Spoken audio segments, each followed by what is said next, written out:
కొంచెం పారదర్శకంగా నిర్వహించాల్సింది. సో గత ప్రభుత్వానికి ఈ ప్రభుత్వానికి తేడా లేదు అన్నటువంటి కొన్ని అంశాలు తెరపైకి తీసుకొచ్చారు. మీరు దాంతో ఏకీభవిస్తారు, ఏమంటారు? ముందుగా గుడ్ ఈవినింగ్ అండి మీకు, అదేవిధంగా పెద్దలు రామ్మోహన్ రావు గారికి, నా కిషన్ గంగాపురం అన్న గారికి నమస్కారం. డెఫినెట్ గా ఇవాళ కాంగ్రెస్ ప్రజాప్రభుత్వం ప్రజలకు జవాబుదారితనం ఉండాలనే ఉద్దేశంతో ఇవాళ అభివృద్ధి, సంక్షేమం, పెట్టుబడుల ధ్యేయంగా నిరంతరం ప్రజలకు అందుబాటులో ఉండి వాళ్ళ సెక్రటరీ నుంచి పరిపాలన జరుగుతుంది.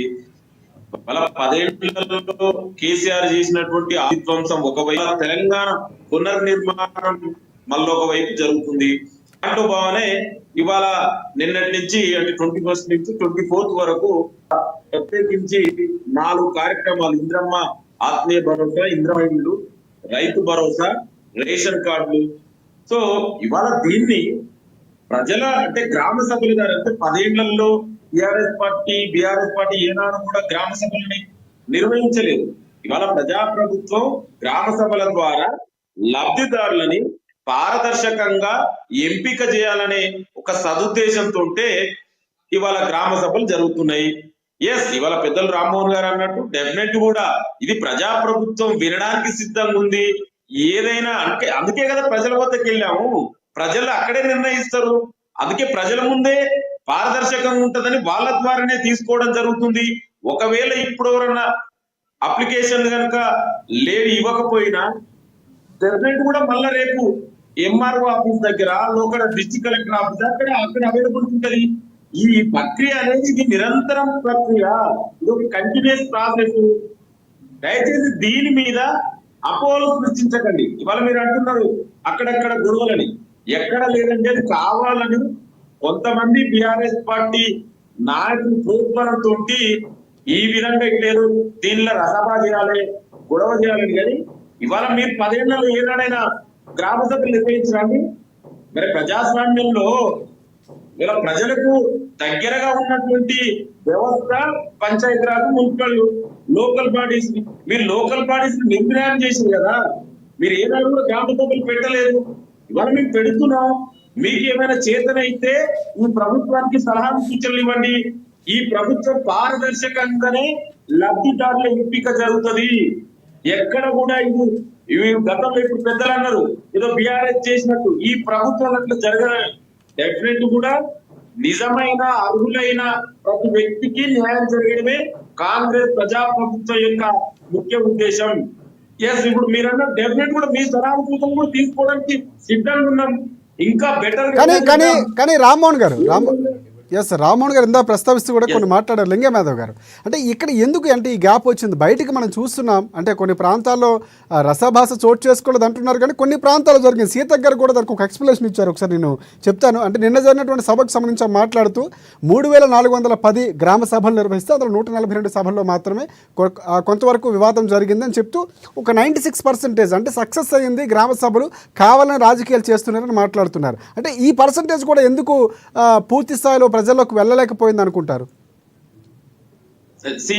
అండి ఇవాళ మరి 10 ఏళ్ళు బీఆర్ఎస్ పరిపాలన, కేసీఆర్ ముఖ్యమంత్రి పాలనలో మరి ఎందుకు ఈ ప్రజల్ని పట్టించుకోలేదండి?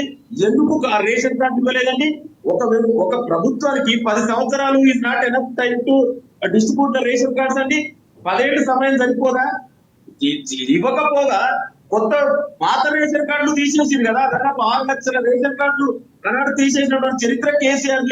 ఇవాళ ప్రజలందరూ అంటే మీరు 10 ఏళ్ళలో చేయండి, ఇవాళ ప్రజాప్రభుత్వం సంవత్సర కాలంలోనే మేము ఇచ్చినటువంటి గ్యారెంటీలు డెఫినెట్ కూడా ఒక్కొక్కటిగా అమలు చేస్తున్నాం. ఇవాళ ముఖ్యమంత్రిగా చాలా స్పష్టంగా ప్రతి హామీని కూడా అమలు చేస్తాము. ఇవాళ ఆ గందరగోళానికి ఏదైనా తాగుతుంటే 10 ఏళ్ళలో మీరు చేయని పట్టుకోవాలని కదా.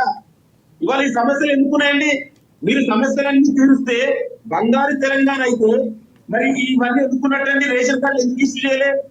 ఇవాళ కావాలనుకొని బీఆర్ఎస్ ఏదో ఈ ప్రభుత్వం మీద బురద జల్లాలని, గందరగోళం సృష్టించాలని ఏదో ఇక అక్కడక్కడ ఆ సంఘటనలు చేస్తుందని డెఫినెట్ కూడా ఈ ప్రభుత్వం నిజమైన అర్హులైన లబ్ధిదారులకు న్యాయం జరగడమే ఈ ప్రభుత్వం యొక్క ప్రధాన ఉద్దేశం. ఎక్కడ కూడా గతంలో మీరు చేసినట్టు పార్టీ కార్యకర్తలను ఇంకేదో అట్లాంటివి ప్రజాప్రభుత్వంలో జరగదండి. ఇవాళ ప్రజల సమక్షంలోనే డిసిజన్ జరుగుతున్నాయి, ప్రజల వద్దకు వెళ్తున్నాం మేము.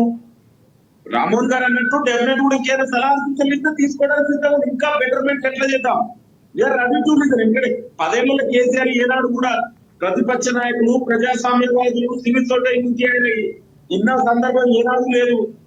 మేము వినడానికి సిద్ధంగా ఉన్నాం. ఇవాళ ఒక మంచి కార్యక్రమాన్ని తీసుకుని ప్రజలందరూ కూడా ఇవాళ హర్షిస్తున్నారు. ప్రజల వద్దకే పోయి డిసిషన్ జరుగుతున్నాయి. దీంట్లో మీ బాధ ఏంటండి? కావాలని ఈ బురద రాజకీయం చేస్తున్నవారండి బీఆర్ఎస్ నాయకులు. వాళ్ళకి ఇవాళ గుర్తొచ్చిరు.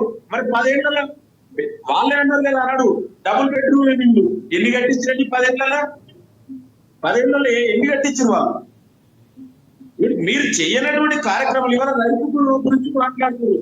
మరి దేశ చరిత్రలోనే ఏకాఏక కాలంలో 21,000 కోట్ల రూపాయలు నిర్మాణం చేసినటువంటి చరిత్ర కాంగ్రెస్ ప్రజాప్రభుత్వాన్ని.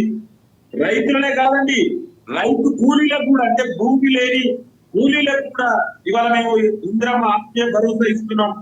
దేశ చరిత్రలో కాదండి, ప్రపంచంలో ఎక్కడ కూడా ఇంక్లూడింగ్ కమ్యూనిస్ట్ సోషలిస్ట్ కంట్రీలో కూడా లేనటువంటి కార్యక్రమాన్ని ఇవాళ ప్రజాప్రభుత్వం ఇంప్లిమెంట్ చేస్తుంది.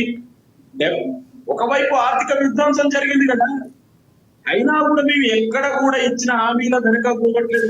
కానీ ఒకటి ఇందాక రామ్మోహన్ గారు మాట్లాడుతూ ఒక అంశాన్ని లేవనెత్తారు లింగం యాదవ్ గారు. అంటే ఏవైతే ప్రజాపాలన దరఖాస్తులు స్వీకరించారో అవి ఎక్కడో బ్రిడ్జ్ పై కనిపించడం, కొన్ని సంఘటనలు చోటు చేసుకున్నా, అంటే ఎన్రోల్మెంట్ చేయడంలో ఏమైనా కొంతవరకు పొరపాట్లు జరిగి ఉండొచ్చు అంటారా? ఎందుకు జరిగింది? ఎందుకంటే ప్రజాపాలన దరఖాస్తులు తీసుకున్నారు, తర్వాత కులగల్లో కూడా సర్వే చేసినటువంటి పరిస్థితి, అయినా కూడా ఎందుకు లబ్ధిదారులు పేరు రాలేదు లిస్టులో అనేవి చాలా వరకు ప్రశ్నలు ఉత్పన్నమవుతున్నాయి. పెద్దలు రామ్మోహన్ గారు చాలా పెద్ద సీనియర్. బహుశా అంటే మిస్ఇన్ఫర్మేషన్ ఏదైనా జరిగి ఉండొచ్చేమో, కానీ మాకు తెలిసి అయితే అట్లాంటి ఏం జరగలేదండి. డెఫినెట్ కూడా ప్రభుత్వం దగ్గర మన కలెక్ట్ చేసిన ఏదైతే డేటా ఉంది ఇప్పుడు అలాంటిది ఏది జరగలేదు.